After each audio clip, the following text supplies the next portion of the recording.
સ્વાગત છે તમારું મારી યુટ્યુબ ચેનલ રાજકોટ ઓર્ગેનિક ગાર્ડનિંગમાં। આજે હું આવી ગઈ છું મુઝમ્મિલ ખાન પઠાણ સરની ઘરે। આજે તેઓ અમુક એના પ્લાન્ટ ઉપર કટિંગ કરવાના છે અને રિપોર્ટિંગ કરવાના છે, તો આજે હું તમને એનો વિડીયો શેર કરવાની છું। તો બની રહેજો મારી સાથે આગળ વિડીયોમાં। હજી સુધી જો ફ્રેન્ડ્સ તમે મારી ચેનલને સબસ્ક્રાઈબ ન કરી હોય તો પ્લીઝ ઝડપથી સબસ્ક્રાઈબ કરી લેજો મારી ચેનલને। ઓકે ફ્રેન્ડ્સ,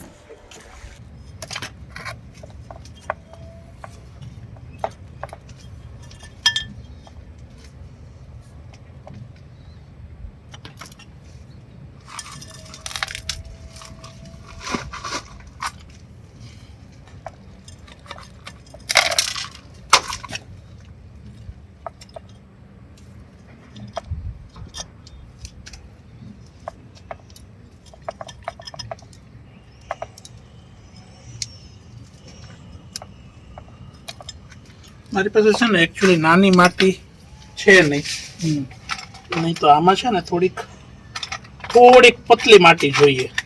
મારી પાસે આ એક જ છે, એટલે મારી પાસે કોઈ રસ્તો નથી અત્યારે,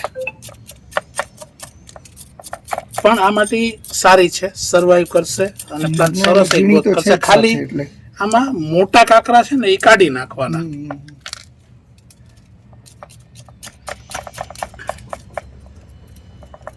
જ્યાં જ્યાં તમને મોટા આવે એ કાઢી નાખો એટલે ચાલે। અને શું છે, પ્લાન્ટ સ્ટેબલ થઈ જશે ને પછી હું એમાં ઉપરથી થોડોક ટોપ કાઢી માટી અને બીજી જે સોઇલ તૈયાર થશે ને એ નાખી દઈશ એટલે ચાલશે।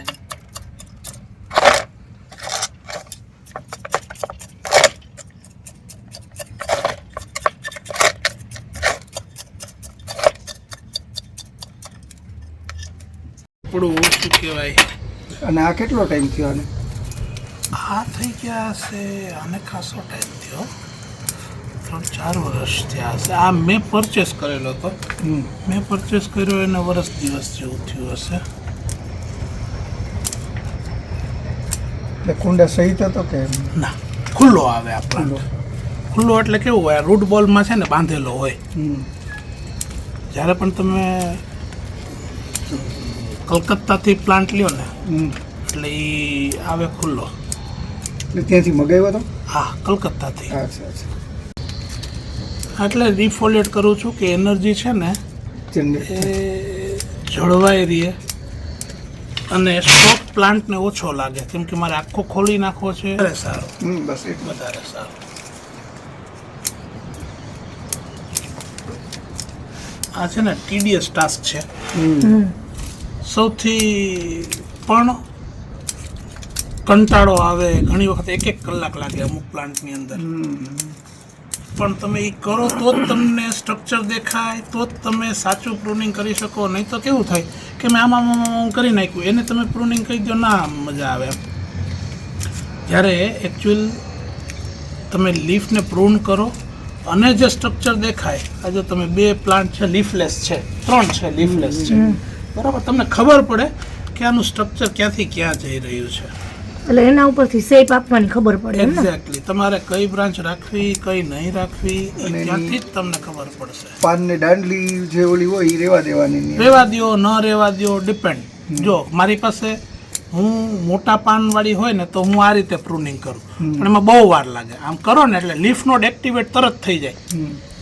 આ હવે શું કરશે કે હવે આ પાન મેં ખરવી નાખ્યા છે તો એની ડાળી તો પડી જ છે, એટલે પેલી એનર્જી પ્લાન્ટ ક્યાં નાખશે? એ ડાળીને અલગ કરવા માટે ખેરવી નાખશે ને, ખેરવી માટે એનર્જી વેસ્ટ કરશે। આટલી બધી એનર્જી વેસ્ટ કરશે એ તો ઓલી શું આપણે જ ખેરવી નાખેલી હોય ને તો ઓછો વાંધો આવે, એનર્જી એમને એમ જળવાય છે। પણ અત્યારે આપણી પાસે એવો ટાઈમ નથી। આ શું સાદી કાતરથી ના થાય? સાદી કાતર જે કામ આપે અને આ કાતર કામ આપે, ઘણો બધો ફરક છે। એટલે આના સ્પેસિફિક ટૂલ્સ આપણે લઈએ છીએ।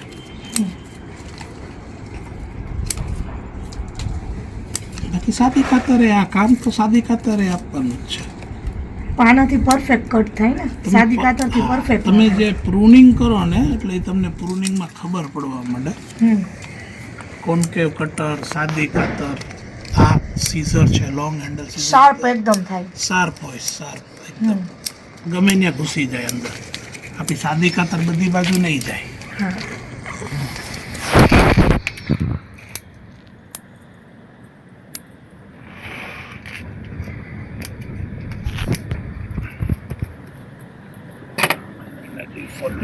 સ્ટ્રક્ચરનો એકદમ ખ્યાલ આવે છે. આ સ્ટ્રક્ચર થઈ ગયું બરોબર. આ બાજુનું મારું ફ્રન્ટ છે, આ બાજુ છે ને એ ફ્રન્ટ છે, ફ્રન્ટ છે, ફ્રન્ટ. આ બાજુનું સ્ટ્રક્ચર છે, આ બાજુનું સ્ટ્રક્ચર છે, બધી બાજુ છે. અને આને રાઉન્ડ કેનોપી બનાવવાની છે. પણ હવે જે અંદરની સાઈડ, બહારની સાઈડ જે જતું હશે ને એ આપણે પ્રૂન કરતા જશું. અમે તો જ્યારે પ્રૂન કરો ને ત્યારે એક પછી એક બ્રાન્ચ જોતી જવાની. આ બ્રાન્ચ છે, આ ખોટી છે, અહીંથી સાફ કરતો જવાનું. જો આ તૂટી ગઈ છે બરાબર, એટલે આને હું અહીંથી કાપતો જઈશ. આ ખોટી છે, કાપતો જઈશ, કાપતો જઈશ. અંદરની સાઈડ નીકળતી હતી એટલે અંદરની સાઈડ જ્યાં હેરાનગતિ કરવાની હોય, આ હેરાનગતિ છે. જો આ બાજુમાં થઈ જાય ને? મળી જશે બરોબર. એટલે એ મને હેરાન કરશે આગળ જઈને, એટલે મારે આજે જ કાઢી નાખવાની એને.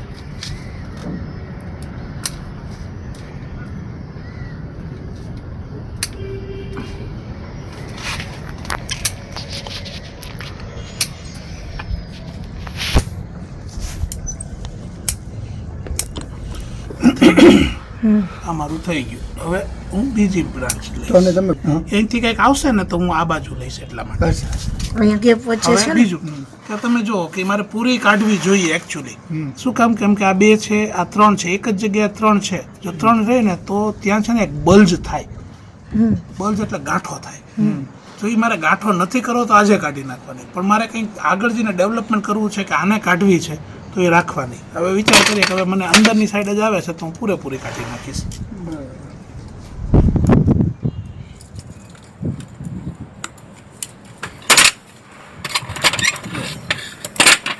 આ આવે છે એનો મતલબ શું છે કે એનર્જી હવે છે ને નીચેથી ઉપર આવવાની ચાલુ થઈ ગઈ. જ્યારે ડોરમન્સી હોય ને ત્યારે આ રીતે કાપો ને તો આટલું ક્ષાર ન નીકળે. જો અહીંયા તે 1 2 3 છે એટલે 2 રાખી અને કટ કરી નાખવાની. આ બાંધેલો છે ને અહીંયા, આ છે ને આ બાંધેલો છે, આ બાંધેલો છે. એને નીચે નાખવા માટે બાંધ્યા હોય.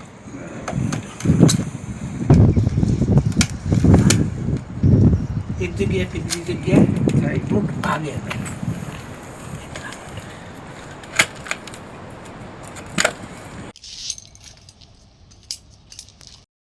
અહીંયા છે ને જો આ રૂટનો બેઝ છે, આ અહીંયા એક બીજા રૂટનો બેઝ છે. જો તમે એટલે અહીંથી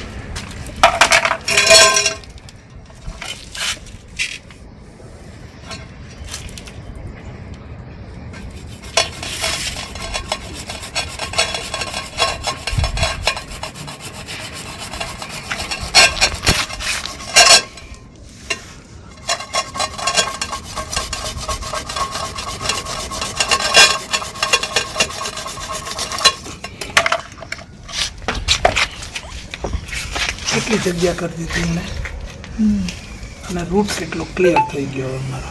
એનર્જી વધી જશે ને હવે. આ એનર્જી વધી જશે આની, અને આ ફ્લેટ સરસ મજાનું થશે. સમજ્યા તમે? આડા આવડા ભાગતા હતા ને એ હવે નહીં ભાગે.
ક્યારે કરીશ, આ ક્યારે કરીશ, આ ક્યારે કરીશ.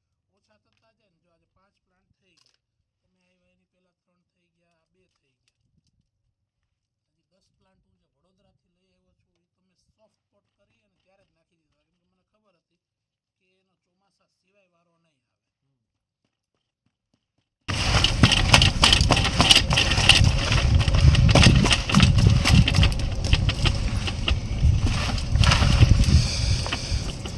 ને એક વખત અત્યારે પાણી આપશો પછી પાછું અઠવાડિયું નહીં આપવાનું? ના ના, એવું શું કામ?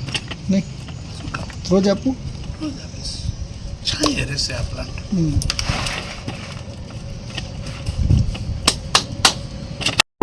એ ફર્ટિલાઇઝર અને પેસ્ટિસાઇડ્સ છે. આટલું તમે વાપરશો તો તમારું બોન્સાઈ બહુ જલ્દી બનશે. આની અંદર ઘણી બધી વસ્તુ છે. પોટાશ હશે, માઇક્રોન્યુટ્રિયન્ટ હશે, NPK હશે, તમાકુનો પાવડર હશે, ઘણું બધું હશે. એટલે આટલું વાપરવું પડશે જો ફટાફટ બોન્સાઈ કરવું હોય તો. એટલે સિમ્પલ રાખવું હોય તો તમે ખાલી ફંજીસાઇડ અને એક NPK 1919 રાખશો તોય બોન્સાઈ થશે. અને એડવાન્સ લેવલનું કરવું હશે તો તમારે દર અઠવાડિયે કંઈક ને કંઈક ખવડાવવું પડશે. તો તમારે આટલી વસ્તુ જોશે. આજે મેં પઠાણ સરનું કલેક્શન તમને બતાવેલું છે. તો આ વિડીયો તમને સારો લાગ્યો હોય તો પ્લીઝ મારી ચેનલને લાઇક, શેર અને સબસ્ક્રાઈબ ફરી મળીશું આવતા વિડીયોમાં. ત્યાં સુધી ટેક કેર, બાય ફ્રેન્ડ્સ.